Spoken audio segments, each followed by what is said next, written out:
धीरे धीरे और दो बच्चे भी पानी में बह गए। उन्होंने बहुत कोशिश की बचाने की, लेकिन कुछ न हो सका।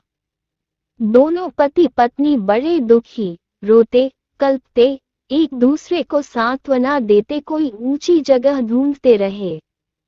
एक जगह आगे चलकर दोनों एक गड्ढे में समा गए। नारद जी तो किसी प्रकार गड्ढे में से निकल आए, मगर उनकी पत्नी का पता कहीं नहीं चला। बहुत देर तक नारद जी उसे इधर उधर, दूर दूर तक ढूंढते रहे, लेकिन व्यर्थ। रोते रट उनका बुरा हाल था। हृदय पत्नी और बच्चों को याद कर करके फटा जा रहा था। उनकी तो सारी गृहस्थी उजड़ गई थी। बेचारे क्या करें, किसे कौन से अपने भाग्य को या भगवान को। भगवान का ध्यान आते ही नारद जी के मस्तिष्क में प्रकाश फैल गया और पुरानी सारी बातें याद आ गईं। वे किस लिए आए थे और कहाँ आ गए?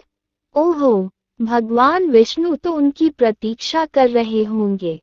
वे तो उनके लिए जल लेने आए थे और यहाँ गृहस्थी बसाकर बैठ गए। वर्षों बीत गए, गृहस्थी को बसने में, और फिर सब नष्ट हो गया। क्या भगवान अब भी मेरी प्रतीक्षा में उसी वृक्ष के नीचे बैठे होंगे? ये सोचते ही बाढ़ नदारद हो गई। गांव अंतर्धान हो गया। वे तो घने वन में खड़े थे। नारद जी पछताते और शर्माते हुए दौड़े। देखा कुछ ही दूर पर उसी वृक्ष के नीचे भगवान लेटे हैं। नारद जी को देखते ही उठ बैठे और बोले, अरे भाई नारद, कहाँ चले गए थे? बड़ी देर लगा दी। पानी लाए या नहीं? नारद जी भगवान के चरण पकड़कर बैठ गए और लगे अश्रु बहाने।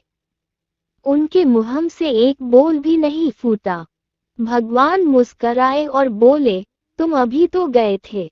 कुछ अधिक देर थोड़ी ही हुई है।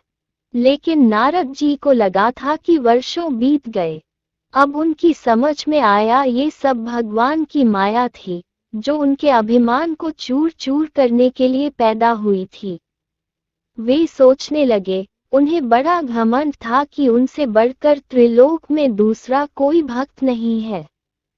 लेकिन एक स्त्री को देखकर वे भगवान को भूल गए। उसको पछतावा होने लगा और उनका घमंड जरा सी देर में ढेर हो गया।